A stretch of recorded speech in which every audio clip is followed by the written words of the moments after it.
Hey what's up guys, this is me Lovejeet Arora. स्वागत है आप सभी बच्चों का आज की इस क्लास के अंदर। तो आपने थंबनेल पर देखा कि हम लोग करने वाले हैं सैंपल पेपर यहाँ पर शुरू। तो मैं आईपी का सैंपल पेपर आपको है जो शुरू कराऊंगी, तो धीरे धीरे आपको सीएस का भी सैंपल पेपर है जो मिल जाएगा चैनल पर। तो चलिए कहानी को शुरू करते हैं। अब कहानी जब शुरू होती है तो आपको कुछ फैक्ट्स, कुछ चीजें हैं जो बता दूं। शुरुआत करते हैं हम लोग CBSE academic.nic.in 2025। यहाँ पर क्लिक करते ही आप पहुंच जाओगे इस पेज पर एंड यहाँ से आप अपने सैंपल पेपर्स को डाउनलोड कर सकते हो जो भी आपके सब्जेक्ट का है। तो इसकी मार्किंग स्कीम भी है जो आपको साथ में मिलती है एंड मैं कहूंगी कि मार्किंग स्कीम आप बाद में डाउनलोड करिएगा, पहले पेपर करके उसको सॉल्व करो, देन आप खुद ही उसको जो है चेक करो कि आप कितने पानी में हो। और ये सैंपल पेपर आप तभी करना जब आपका सारा सिलेबस पूरा हो गया है, तो यानी कि बिफोर प्री बोर्ड अगर इसको कहें एज ए सैंपल तो सही होगा।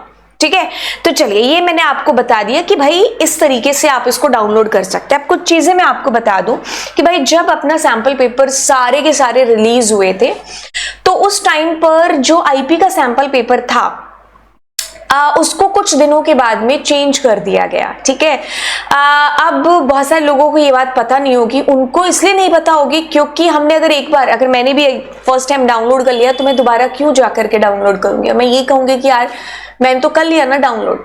तो आपने अगर उस टाइम पर जब आपके सैंपल पेपर्स रिलीज हुए थे और अगर आपने डाउनलोड किया था तो उसके पैटर्न के अंदर और अब जो सैंपल पेपर जिसको हम इसको डाउनलोड कर रहे हैं इसका जो पैटर्न है वो बहुत चेंज है।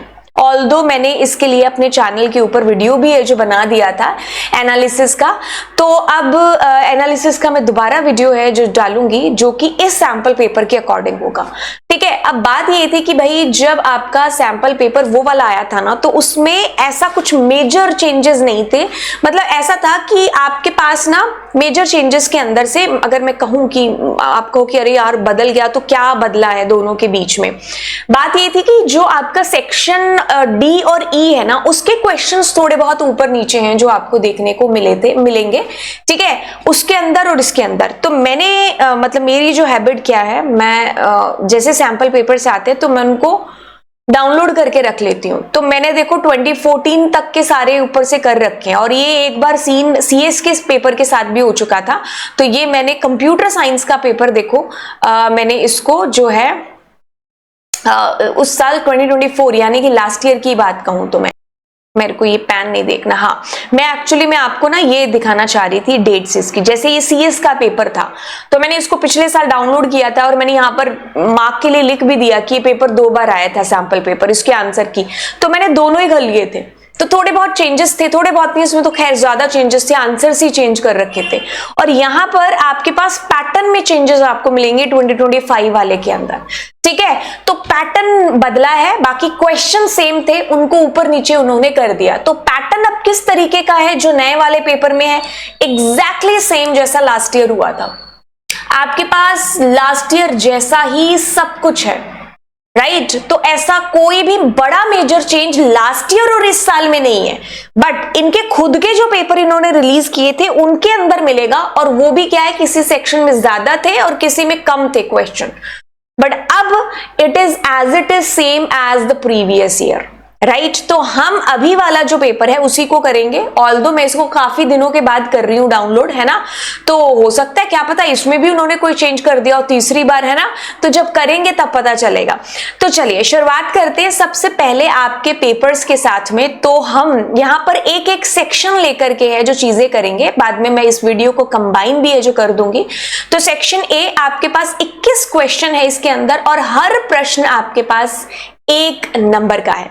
अब मैं आपको ना केवल इसको सॉल्व मतलब बताऊंगी कैसे इसके सॉल्यूशंस निकालने हैं, बल्कि मैं आपको यहां पर देखो मैंने पिन किया है how to attempt the paper. तो मतलब आपको पेपर अटेम्प्ट कैसे करना बोर्ड का, वो भी मैं यहाँ पर बताने वाली हूँ। तो चलिए फिर कहानी को शुरू करते हैं और सेक्शन ए के साथ शुरुआत करते हैं। सेक्शन ए आपका कहता है यहाँ पर ट्रू और फॉल्स, एज इट इज आपको बोर्ड के अंदर भी ये ट्रू फॉल्स के अंदर ही दिखेगा फर्स्ट क्वेश्चन। चलिए, ये कहता है कि ड्रॉप एक फंक्शन है जिसका आप यूज करते हो टू रिमूव रोज और columns from a pandas data frame. तो आप अगर ये बात आपको इसने बोली तो ये कहता है कि भाई क्या ये स्टेटमेंट ट्रू है या फॉल्स है, क्या आप ड्रॉप का यूज करते हो रोज और कॉलम्स को डिलीट करने के लिए? हम कहेंगे जी बिल्कुल हम करते हैं।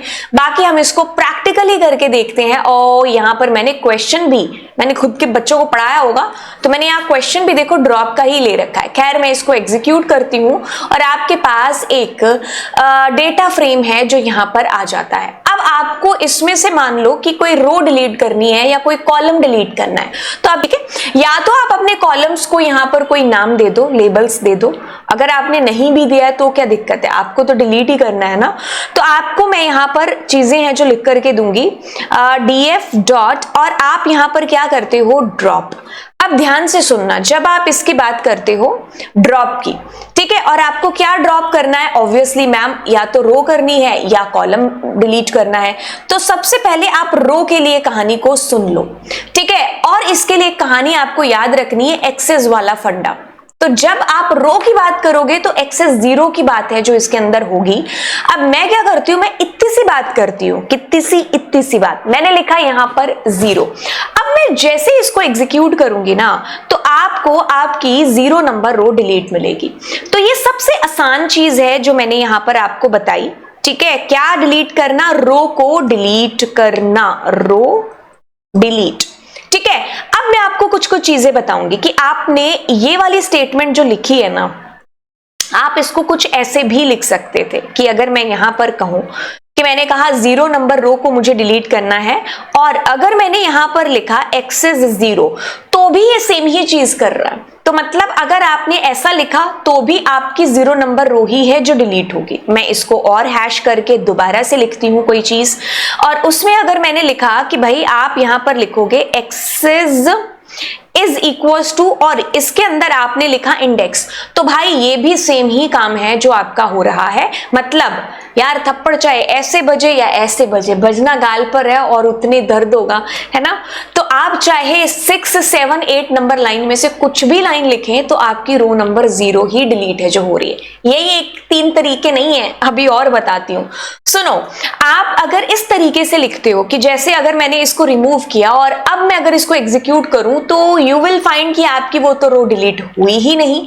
बात ये है दरअसल कि या तो देखो क्या है कि ये जो df डॉट ड्रॉप है ना, ये आपका डिलीट करके ना आपका डेटा फ्रेम के अंदर से जो भी कंटेंट आपने बोला है आपको आपका डेटा फ्रेम रिटर्न कर देता है टेम्परेरी तौर पर। मतलब एक नया डेटा फ्रेम डिलीशन के बाद क्रिएट करके आपको रिटर्न कर देता है, ठीक है। तो रिटर्न करने के लिए या तो आप क्या करो कि इसको आप प्रिंट के अंदर से डायरेक्ट डाल दो।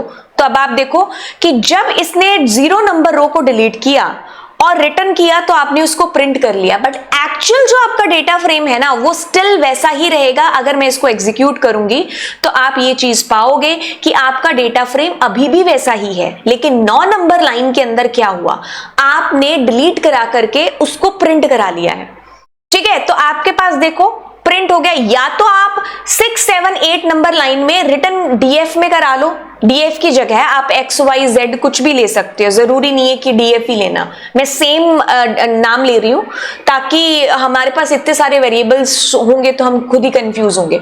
तो आप यहां पर जानबूझ करके मैंने सेम नेम लिया है। तो या तो आप किसी ऑब्जेक्ट के अंदर इसको स्टोर करा लो और उसको प्रिंट करा दो, अदरवाइज आप इसको प्रिंट में भी डाल सकते हो। तो ये चीज मैंने लिखी। अब कई जगह पर आपने इस स्टेटमेंट को देखा होगा कि आपके पास ये नहीं लगा, और यहां पर मैंने कहा ना अगर आप एक्सेस इज इक्वल टू 0 नहीं भी लिखोगे तो भी ये रो को ही डिलीट करेगा। इतनी सी बात तो क्लियर है, एक्सेस 0 लिखना या ना लिखना दोनों से कुछ भी फर्क नहीं पड़ेगा, because drop function by default delete to the row only. अब देखो क्या चीज है, अब मैं यहां पर क्या करती हूं, in place is equals to true कर देती हूं। अब ऐसा करने से क्या हो जाएगा, ऐसा करने से अब मैं अगर इसको प्रिंट करती हूं तो आपको आपके डेटा फ्रेम के अंदर से वो 0 नंबर जो रो थी ना वो डिलीट मिलेगी।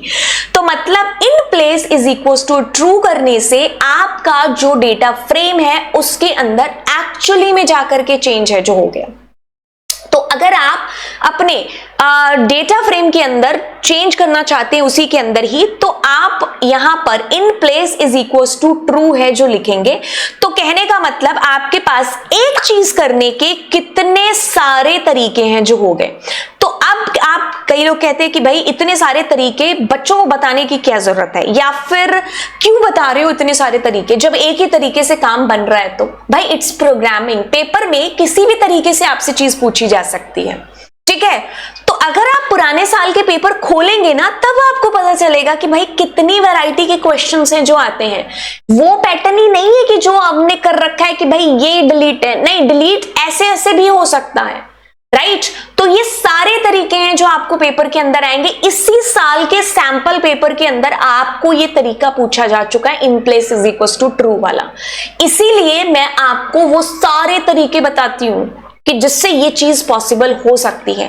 तो अब आप ध्यान से सुनिए कि आप रो को डिलीट करने के लिए अगर मतलब एक्सेस इज इक्वल टू 0 नहीं लिखते हैं तो भी कोई फर्क नहीं पड़ेगा, बिकॉज ये बाय डिफॉल्ट आपके रो को ही डिलीट करेगा। मैंने एक्सेस 0 लिख दिया तो भी कोई फर्क नहीं, axis is equal to index लिख दिया तो भी कोई फर्क नहीं है, और यहां पर मैंने इसको प्रिंट में डाल दिया तो भी कूल है। और अगर मैंने डीएफ इज इक्वल टू नहीं किया और मैं in place is equal to true कर रही हूं तो भी ये बराबर बात है। चलिए अब कुछ कहानी में और चीजें लेकर के आते हैं। दिल, अगर आपने कहीं ये लिखा हुआ देख लिया इंडेक्स इज इक्वल टू, तो भी आप यही चीज कर रहे हो, तो इससे भी सेम ही चीज है जो आपकी होगी, इंडेक्स इज इक्वल टू का मतलब यही है।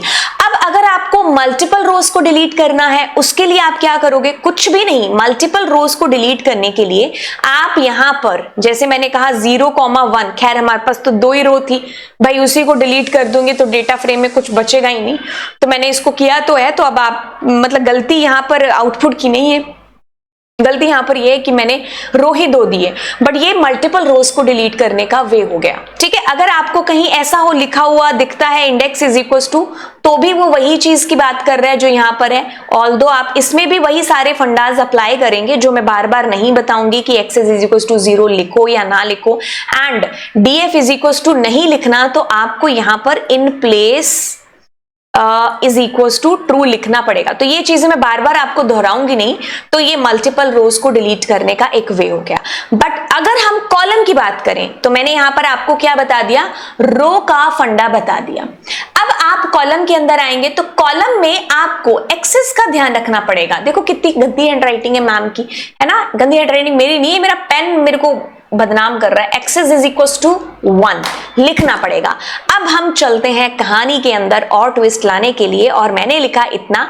अब अगर मुझे 0 नंबर रो नहीं बल्कि मुझे कॉलम को डिलीट करना है, उसके लिए मुझे क्या करना पड़ेगा, यहां पर एक्सेस इज इक्वल टू 1 लिखना पड़ेगा। तो अगर मैं इसको करती हूं तो आप देखो 0 नंबर कॉलम डिलीट हो चुका है। और अगर आप इस चीज को ऐसे नहीं लिखते हैं और आपका मन कर गया कि आपको ऐसे लिखना है, कैसे, तो भी आप सेम ही चीज की बात है जो कर रहे हो। अब मैं इसको फिर से हैश करती हूं, एंड अगर आपने यहां पर एक्सेस नहीं लिखा तो गड़बड़ हो जाएगी क्योंकि वो रो को डिलीट कर देगा। और अगर आप यहां पर in place is equal to true रखते हैं तो उस केस के अंदर, तो उस केस के अंदर आपको ये डीएफ इज इक्वल टू भाई साहब हटाना पड़ेगा, ठीक है। तो अगर हटाया तभी ये करेगा, नहीं तो एरर आ जाएगी। बाकी in place is equal to true का मतलब क्या है कि आप का जो डेटा फ्रेम है वो एक्चुअल डेटा फ्रेम के अंदर डिलीशन है जो हो गया, ठीक है। अगर आप in place is equal to true नहीं लिख रहे हैं तो आपके पास 2 ऑप्शन है, या तो आप प्रिंट में डाल दो इसको या फिर डीएफ इज इक्वल टू लिख दो, ठीक है। अब आपको कहीं कहीं ये भी लिखा हुआ मिल सकता है क्या, यहां पर कि कॉलम्स एंड इक्वल्स टू, तो इसका मतलब यही है कि आप कॉलम्स को डिलीट कर रहे हो। For multiple columns you can put here, जैसे मैंने यहां पर कहा लिस्ट के तौर पर 0 और 2 नंबर कॉलम्स को डिलीट कर दो। सो like this it will be deleted. Okay, so I hope आपने इस चीज को समझ लिया होगा। और मैं अगर लिखूंगी कि इसका आंसर है जी टी फॉर ट्रू, तो वो गलत नहीं होगा। चलिए आगे चलते हैं कहानी को लेकर के। और कहानी कहती है यहां पर कि आपके पास क्या है, मोड फंक्शन है। अब मोड क्या करता है जी, मोड आपको जो बचा हुआ शेष है, यानी कि आप अगर रिमाइंडर को पाना चाहते हैं तब आप मोड का यूज करते हैं। जैसे मान लो मैंने 11 को किया डिवाइड एंड इसमें रिमाइंडर क्या आ रहा है ये, तो हम अगर इसको चाहते हैं ना तब हम इसका यूज करेंगे। ये तो आपका क्वोशिएंट है, नहीं हम इसकी बात नहीं कर रहे हैं, हम रिमाइंडर की बात कर रहे हैं। सो इसके अंदर हम मोड का यूज करते हैं। बाय द वे इसने लिखा 5 and 6। अब आप खुद देखो कि आपका रिमाइंडर क्या बचेगा, बिल्कुल 5 ही बचेगा। तो आपका आंसर क्या है, 5। तो चलिए मैं आपको एक क्वेश्चन दे करके जाती हूं कि अगर मान लीजिए यहां पर 0 होता तो आपका आंसर क्या आता। अब आपको इस क्वेश्चन के ऊपर छोड़ा है और मैं चलती हूं आगे, क्योंकि ये चीज करनी है आपको। Shruti received an email that appeared to be from a popular social media platform requesting her to click a link to reset her password. The link directed her to a fraudulent website designed to capture her login credential. This situation is an example of which cyber crime? देखो यहां पर अगर हम cyber crime की बात करें, देखो क्या सिचुएशन उसके साथ हो रही है कि उसको कोई मतलब पासवर्ड चेंज करने के लिए उसको कहा जा रहा है, ठीक है, और उसको क्या रिसीव हुआ है, उसको ईमेल रिसीव हुई है। ऐसा नहीं है कि आपको कोई भी ऐसे पासवर्ड चेंज करने के लिए नहीं बोलती कोई भी। अगर हम बड़े मान लो मैंने फेसबुक की बात कर ली, ठीक है, तो मार्क ज़करबर्ग को इतनी टेंशन नहीं है हमारी कि भाई लवजीत अरोरा तुम अपना पासवर्ड चेंज कर लो, नहीं तो गड़बड़ हो जाएगी। नहीं, ऐसा कोई नहीं बोलेगा।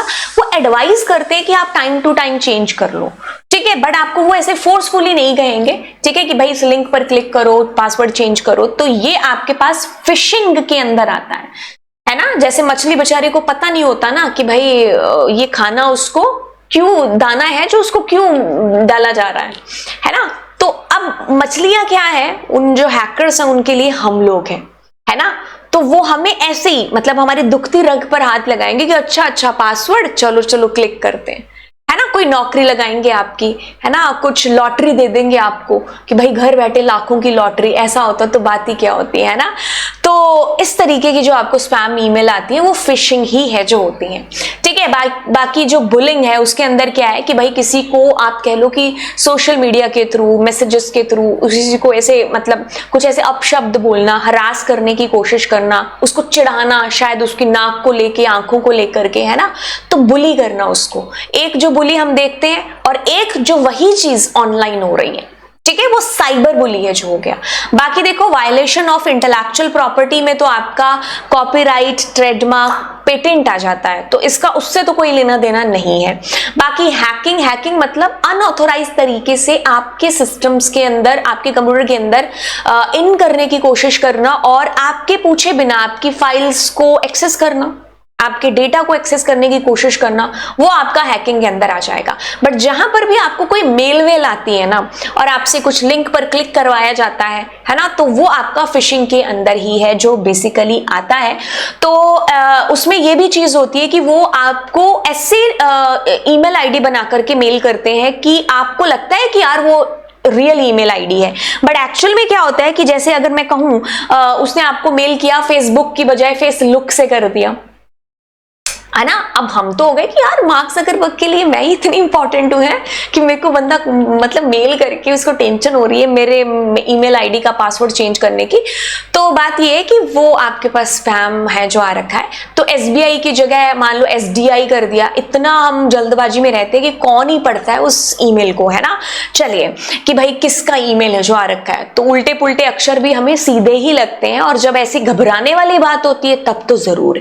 तो चलिए, फिशिंग इज द आंसर। अब बात करते हैं यार दो चीजों के बारे में, एक है आपकी CSV फाइल को इंपोर्ट करना और दूसरा उसको एक्सपोर्ट करना। बात को समझो, क्या समझो बात को, देखो क्या है।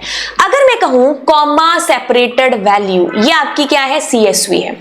बाहर कोई CSV है जिसको आप लेकर के आ रहे हो डेटा फ्रेम बनाने के लिए, तो यानी कि आप इंपोर्ट कर रहे हो उस बाहर की CSV को, तो रीड करा रहे हो आप उस डेटा को, रीड अंडरस्कोर CSV, और उसके अंदर उसका पाथ देंगे कहां की वो फाइल है। बट अगर मेरे पास ऑलरेडी DF बना हुआ है डेटा फ्रेम और मैं बाहर उसका CSV बनाना चाहती हूं, for that I will be using to_CSV। सो हमारा जो प्रश्न है वो क्या है कि write a pandas data frame to a CSV, मतलब मेरे पास डेटा फ्रेम बना है, CSV के अंदर भेजना है मुझे। तो अगर मुझे अपने प्रिंसिपल को भेजना है कोई लेटर लिख करके, कोई एप्लीकेशन, तो मैं टू द प्रिंसिपल लिखूंगी ना, तो बिल्कुल आपके पास आएगा to_CSV। बाकी देखो इसमें सारे ऑप्शन तो वैसे ही गलत थे, बनता ये एक सही था आपके पास, ठीक है। ये कितने सालों से क्वेश्चन आ रहा है और ये ऐसे ही आ रहा है भाई। यहां पर तुम कंफ्यूजन के लिए बच्चे को रीड अंडरस्कोर दे दो, थोड़ा कंफ्यूज हो जाए, क्योंकि उसने पढ़े दो है, रीड और टू अंडरस्कोर। तो जब तुम सारे ऑप्शन अलग और एक लिखोगे जो उसने पढ़ा है, तो वो उसी को क्लिक करेगा, है ना। मतलब पेपर आपका एकदम कोई लेवल नहीं है। चलो अब आगे चलते, कहता है कि which of the following devices is used for converting digital signals from a computer into analog for transmission over telephone line. तो आप किसकी बात कर रहे हो, देखो देखो देखो देखो, बात कर देंगे भाई, ये है जी हमारा चिंटू, ठीक है, और ये है जी कुछ भी मान लो, मिंटू, चुन्नी, कुछ भी है ना भाई। इसको हाई का मैसेज भेजना है। अब इंटरनेट की दुनिया पर चलते हैं एनालॉग सिग्नल्स, बट यहां पर कंप्यूटर के अंदर चलता है जी डिजिटल सिग्नल, 01010101, है ना, ये सही कर दो, है ना। तो अब क्या हो, ये तो वही बात हुई कि सामने वाले को आती है चाइनीज और मेरे को आती है पंजाबी। बात हो तो हो कैसे, बीच में आता है कौन, ट्रांसलेटर, जो इसकी बात इसमें, इसकी बात इसमें कन्वर्ट करके बताता है। वही काम यहाँ पर इंटरनेट की भाषा को कंप्यूटर, कंप्यूटर को इंटरनेट की भाषा समझानी है, तो बीच में आपका मॉडेम आता है, जो कि है मॉड्यूलेटर डीमॉड्यूलेटर टर्म से बना हुआ मॉडेम, ठीक है। अब क्या करता है कि भाई यहां से आपके जो डिजिटल सिग्नल्स हैं एनालॉग में कन्वर्ट होकर के, और वापस जब यहां पर रिसीवर के पास जाएंगे ना, तो यहां पर दोबारा से एनालॉग टू डिजिटल में कन्वर्ट होकर के सामने वाले को समझाया जाएगा कि भाई वो आपको हाय बोल रहा है। अब यहां पर क्या है कि मॉडेम दो टर्म से बना है ना, मॉड्यूलेटर डीमॉड्यूलेटर। मैंने इसको बच्चों को ना डैड से याद करा रखा है।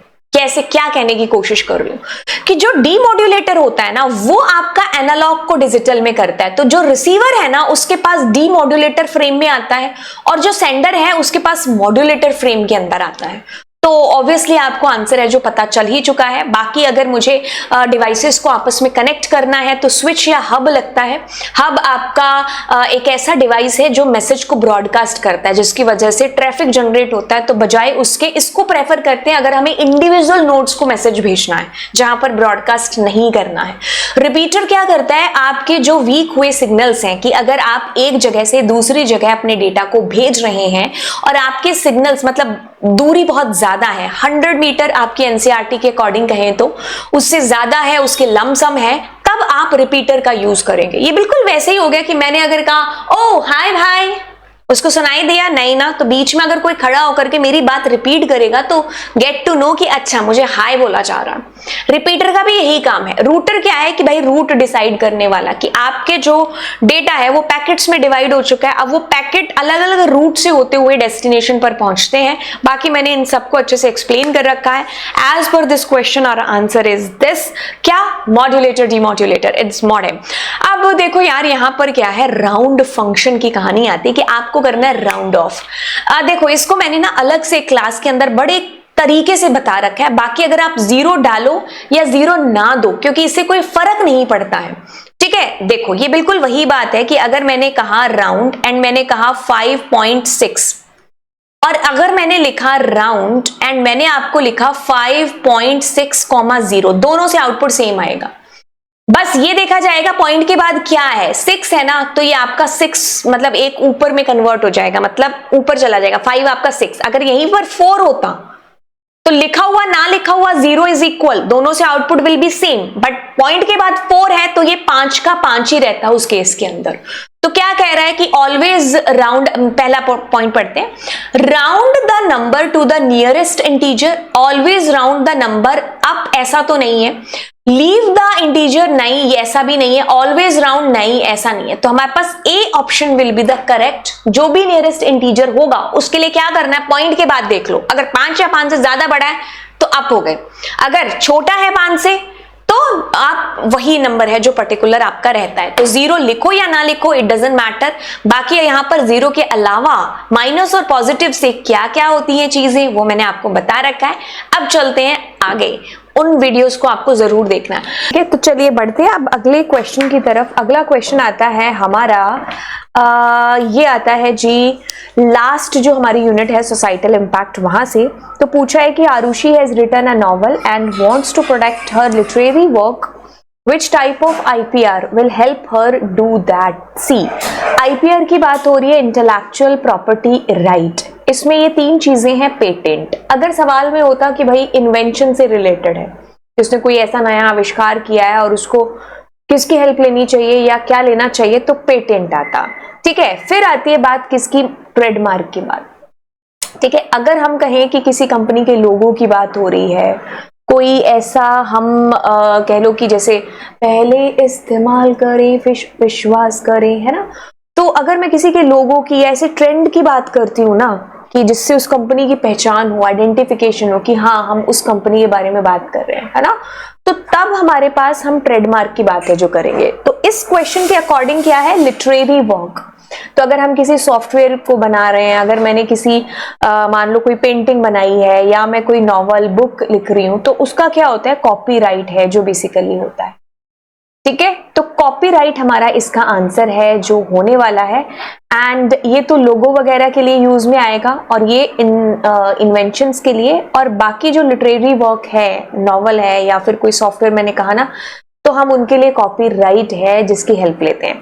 कहता है कि the default index used in a pandas series if no index is explicitly specified. देखो, अगर हम सीरीज की बात करें या डेटा फ्रेम की बात करें, तो आपके पास में क्या है, लेबल्ड इंडेक्सेस आप अपनी मर्जी से दे सकते हो। अगर आपने ऐसा नहीं किया तो वो बाय डिफॉल्ट क्या करेगा, आपके क्या कर देगा, पोजिशनल इंडेक्सेस यानी कि 0 1 2 3 से स्टार्ट कर देगा, जो कि नॉर्मल होते हैं। ठीक है, तो ये एक्सप्लिसिटली आपको 0 से बिगिनिंग होगी आपके डेटा की। कहता है कि कंसीडर अ टेबल जिसका नाम है स्टूडेंट दैट हैज 1 प्राइमरी की एंड 3 ऑल्टरनेटिव कीज। तो अगर हम कहें कि हाँ प्राइमरी की इज लाइक अ क्वीन, एक टेबल एक प्राइमरी की, और 3 क्या हो गई उसके अंदर ऑल्टरनेटिव कीज, तो जब हम इनको मिलाएंगे ना तो ये बनेगी हमारी कैंडिडेट की, जो कि आपको प्रश्न में भी पूछा है कि टोटल कितनी कैंडिडेट कीज है। कंसेप्ट ये कहता है कि आप यहां पर कैंडिडेट कीज का, अल्टरनेट कीज का या प्राइमरी की का, पहले तो आपकी टेबल है, आपकी टेबल में कौन कौन ऐसे एट्रीब्यूट्स हैं जिनसे आपका डेटा यूनिकली आइडेंटिफाई हो सकता है, यूनिक डेटा, तो वो सारे के सारे क्या होंगे, कैंडिडेट बन जाएंगे। किसके बनने लायक, प्राइमरी की बनने लायक। उसमें से जब आपने एक को प्राइमरी की बना दिया तो पीछे जो बच गई वो आपकी ऑल्टरनेटिव हो जाएंगी। लेकिन जब आपसे पूछे कि भाई कितनी कैंडिडेट कीज हैं, तो आप इस केस में 4 ही बोलेंगे, तो 4 आपका यहाँ पर आंसर रहा है। अब अगले क्वेश्चन की बात करते हैं। तो आपको यहाँ पर VoIP, देखो क्या चीज है, जब हम इंटरनेट का सहारा लेते हैं, अगर मुझे किसी को वॉइस कॉल करना है, जैसे आप स्काइप है, व्हाट्सएप के थ्रू, तो आप इस टेक्नोलॉजी का इस्तेमाल कर रहे होते हैं, वॉइस ओवर इंटरनेट प्रोटोकॉल। ठीक है, तो ये कहता है कि एप्लीकेशन बिल्कुल टेलीफोन, इंटरनेट टेलीफोनी के लिए इसका यूज है, जो बेसिकली होता है ईमेल, चैट, वेब ब्राउजिंग का कोई इससे दूर दूर तक लेना देना नहीं है।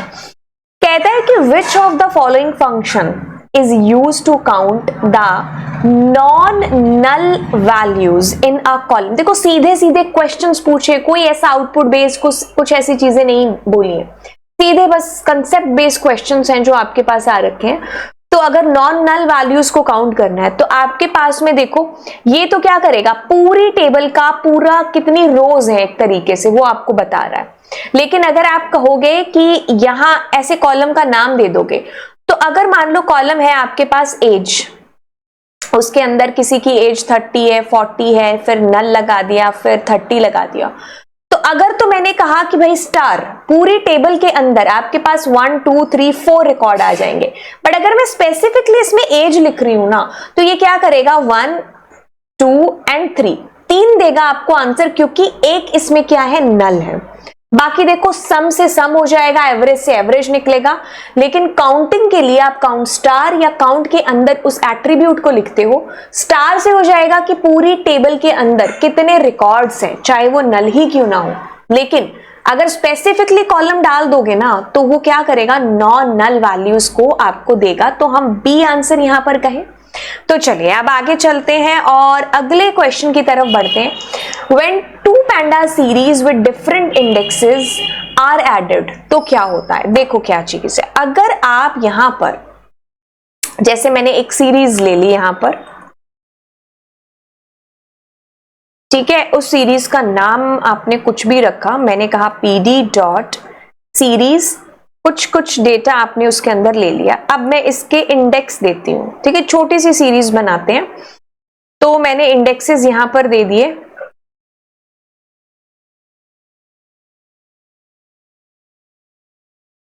आपकी सीरीज क्या है 2, कोई भी डेटा आपने इसके अंदर रखा, जैसे मैं जानबूझ करके कम डेटा देती हूं, ठीक है। अब मैंने यहां पर लगा दिया ए, और यहां पर मान लीजिए लगा दिया बी, और यहां पर मैंने कर दिया के, ठीक है। अब मैं क्या करती हूं, प्रिंट करती हूं S1 को, ठीक है, और फिर मैं क्या करती हूं, प्रिंट करती हूं S2 को, ठीक है। अरे यार, अब मैं क्या करूंगी, दोनों को यहां पर जोड़ देती हूं, S1 को और S2 को। तो S1 डॉट S2, ठीक है, डॉट नहीं प्लस आना चाहिए था, ठीक है। तो जैसे मैं इसको जोड़ रही हूं, तो अब देखो आपके पास कैसे काम होगा। इसके लिए let's take out the pen. अरे मैंने क्या स्पेलिंग लिख दी,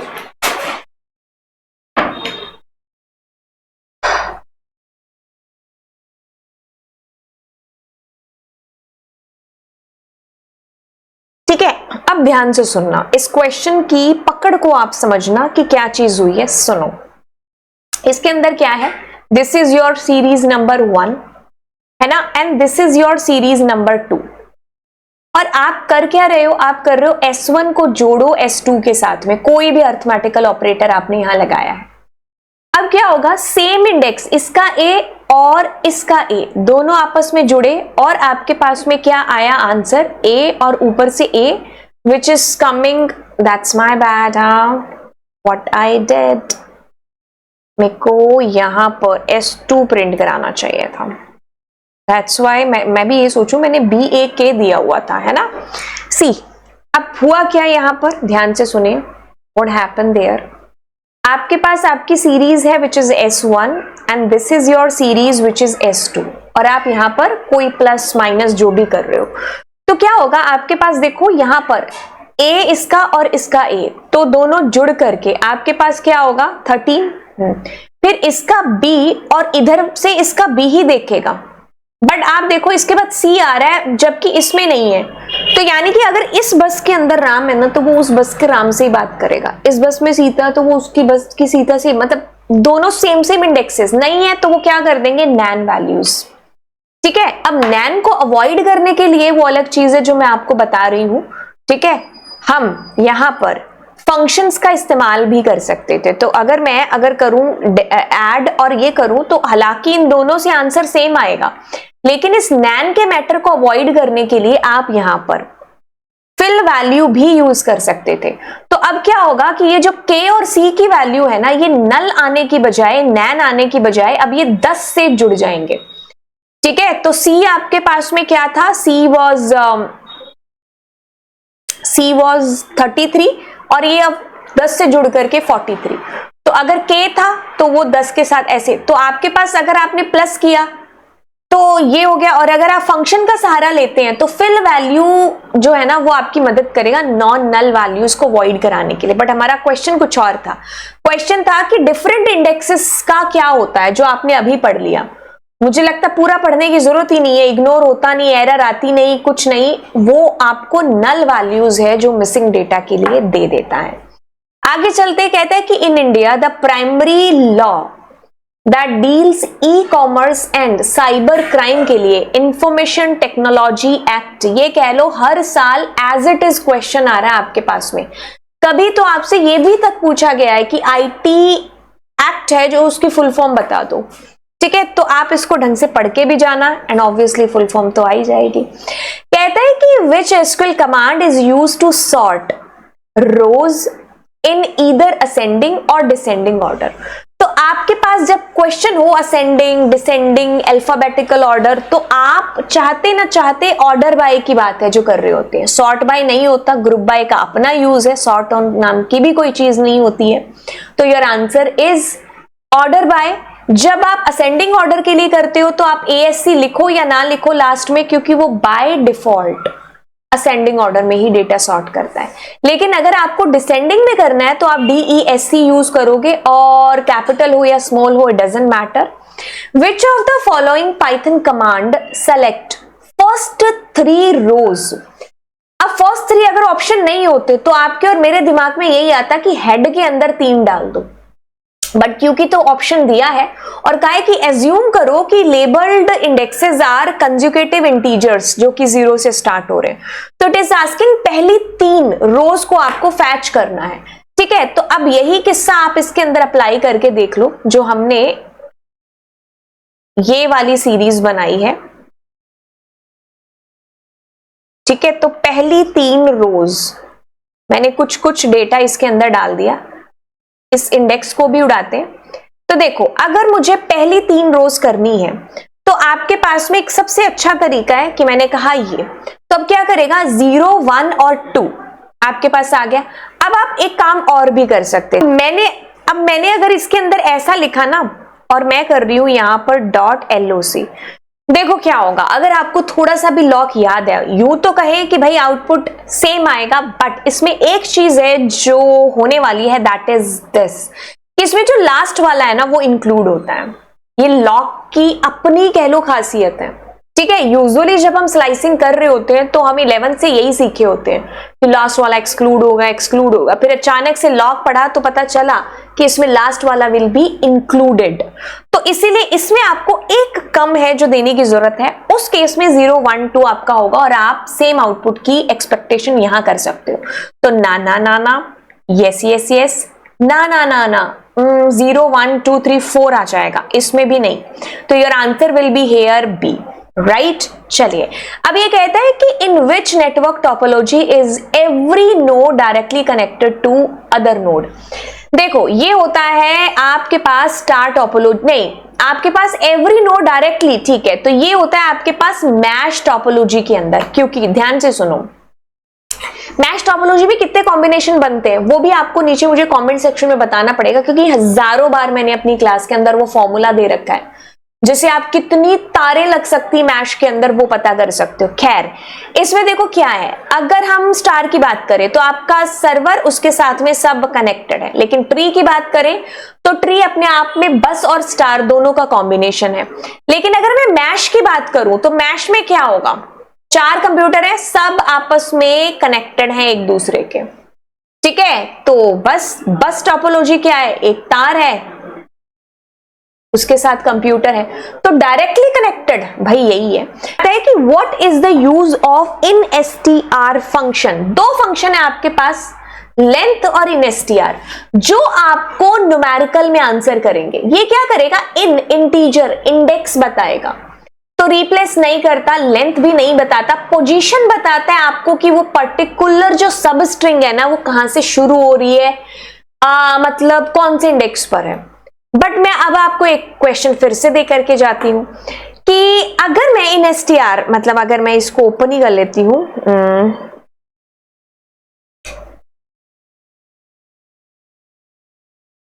देखो अगर मैंने कहा सेलेक्ट इन str और मैंने यहां पर कहा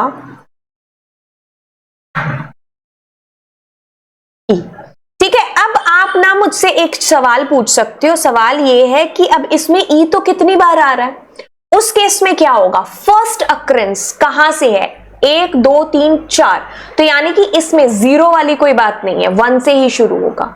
लेकिन मेरा सवाल क्या था, चलो एक और काम करते हैं कि मैं ई लगा दूंगी, तो अब डबल ई यहां पर है ना, तो ये इस ई का एड्रेस आपको बताएगा। एड्रेस मतलब इंडेक्स वैल्यू, ठीक है। तो मैंने कहा ई टी, उस केस में भी ई का ही आएगा, जो फर्स्ट पहला टक्कर हुई है उसकी, क्योंकि वो इसी को ढूंढ रहा है। लेकिन मेरा सवाल ये है कि जैसे मैंने ऐसा कर दिया, अब क्या ये है इसके अंदर? नहीं है ना। इस केस में क्या होने वाला? वीडियो को पॉज करना और देखना। खैर आपने पॉज करके मतलब अपना आउटपुट निकाल लिया होगा। बाय द वे इस केस में ये 0 आपको रिटर्न है जो बेसिकली करेगा। ये काफी इंपॉर्टेंट चीज है जो मैंने आपको यहां पर बताई है। मतलब इन str आया, लेकिन इन str की 50 बातें और बता दी मैंने आपको। अब ये कहते हैं कि which of the following Python statement creates an empty pandas data frame. कैसे?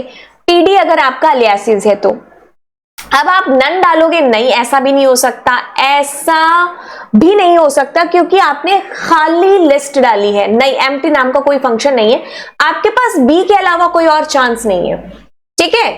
तो आपने मतलब पराठे के अंदर स्टफिंग ही नहीं किया, आपने डेटा फ्रेम के अंदर कुछ भी नहीं डाला, खाली नन वैल्यू या फिर आपने कोई खाली लिस्ट तक नहीं डाली है।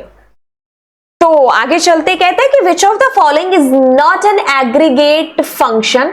देखो ये सदियों से आता हुआ बड़ा पुराना क्वेश्चन है कि which of the following is not an aggregate, not from single row functions या स्ट्रिंग फंक्शन या मैथ्स फंक्शन। तो इस बार इसने एग्रीगेट के तौर पर पूछ लिया। देखो आपके पास क्या है? Count star.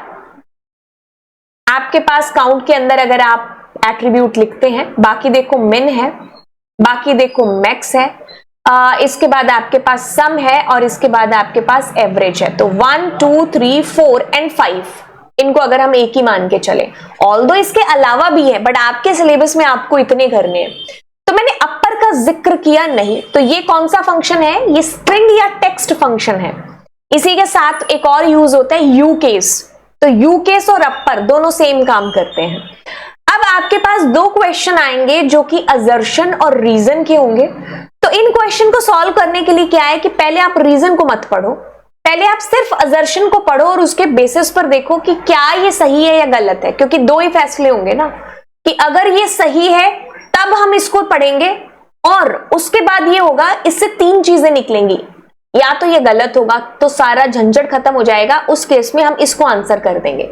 लेकिन अगर ये सही होता है तो हमारे पास दो रास्ते हैं कि ये इसको कॉन्ट्राडिक्ट कर रहा है या फिर इसके बारे में बात नहीं कर रहा है, मतलब इसका रीजन बनने की कोशिश कर रहा है ये वाला कि नहीं कर रहा है, क्योंकि उस केस में आप ए या बी को आंसर करोगे, ठीक है। लेकिन अगर ऊपर वाला ही गलत हो जाता है तो आपको नीचे वाला पढ़ने की भी जरूरत नहीं पड़ती, क्योंकि उस केस में डी ही आंसर होगा, नीचे वाले को एनी हाउ ट्रू बनना पड़ेगा, because we don't have any other option other than ABCD।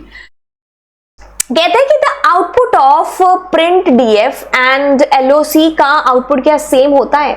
अगर आप कहोगे कि भाई मैं पूरे डेटा फ्रेम को प्रिंट करूं और उसके सारी रोज कॉलम्स को प्रिंट करूं तो एक ही बात है, यस। तो इससे ये साबित होता है कि ये चीज तो बिल्कुल सही है। बट अब पढ़ते हैं रीजन को। कहते हैं कि द स्टेटमेंट प्रिंट क्या है? प्रिंट के अंदर इसने सारा डेटा फ्रेम वही किया है, विल डिस्प्ले ऑल दी रोज, वही तो बात है। तो यानी कि ए इसका आंसर है इसके अंदर, ठीक है, क्योंकि मैंने आपको ऊपर बिना देखे यहाँ पे बोल करके बता दी कि भाई सारी रोज और कॉलम्स हो रहे हैं, तो वही बात नीचे भी हो रही है, तो ए आंसर है। कहता है कि इंसर्ट इनटू जो कमांड है ना, क्या वो DML कमांड है? अब आपको वो चीज याद करनी है। DML के अंदर आता है SIDU, यानी कि सेलेक्ट, इंसर्ट, डिलीट और अपडेट। और उसके अंदर क्या आ रहा था आपके पास? उसके अंदर क्या आ रहा था आपके पास? DDL। कौन सा कार्ड है? DDL कार्ड, मतलब क्रिएट, ऑल्टर, रीनेम और ड्रॉप, है ना। मैम भी सोच सोच के बता रहे हैं, मैम के भी अंदर मतलब ऐसी कहानी चल रही है और फिर बता रही है ना। Okay, so DML commands are insert, update और डिलीट। इसका भी आंसर ए है, तो मतलब दोनों का आंसर आपके पास ए है। ये तो वो बात हुई कि भाई मैंने आपको सब सॉल्व करके बता दिया, ओके कूल है, बट अब मैं आपको बताती हूँ कैसे आप इन प्रश्नों को सॉल्व करके आएंगे अपने पेपर के अंदर। देखिए आप ऐसे लाइन वाइन तो होती है आपके पास, है ना, तो एकदम क्लियर कट ये मैंने सॉल्व किया है आप लोगों के लिए specially to tell you how to solve the sample paper, how to solve the original paper. Obviously मैंने सैंपल पेपर ये सॉल्व करके ये बताने की कोशिश की कि कैसे आप करोगे। तो एक एक सेक्शन होता जाएगा और सब सेक्शंस में बताऊंगी, लास्ट में चल करके मैं पूरा पेपर आपको दिखाऊंगी कि मैंने क्या किया इसके अंदर। So like this you need to write, तो इसको रेड पेन से चेक भी कर लें, है ना। तो इस तरीके से आप जो है करने वाले हो चीजें। तो अगर यहाँ पर आप भी है जो देख लेना कि हमने शायद सारे आंसर सही है ना किए होंगे, ठीक है। तो अब आगे चलते हैं एंड अगला question is this and this and this and this order by mash, ठीक है। तो इस तरीके से आप करेंगे। बाकी सेक्शन बी को कैसे करना है एंड बाकी के सेक्शन तो वो हम जब वो सेक्शंस करेंगे तब हम देखेंगे। तो ये था हमारा सेक्शन ए। आपको कैसा लगा और कोई चीज जो आपको मुझसे पूछनी हो तो वो आप नीचे कमेंट सेक्शन में पूछ सकते हैं। एंड यस, दोस्तों के साथ में इस चैनल को जरूर है जो आप शेयर करिए एंड तो फिर बाय बाय ऑल।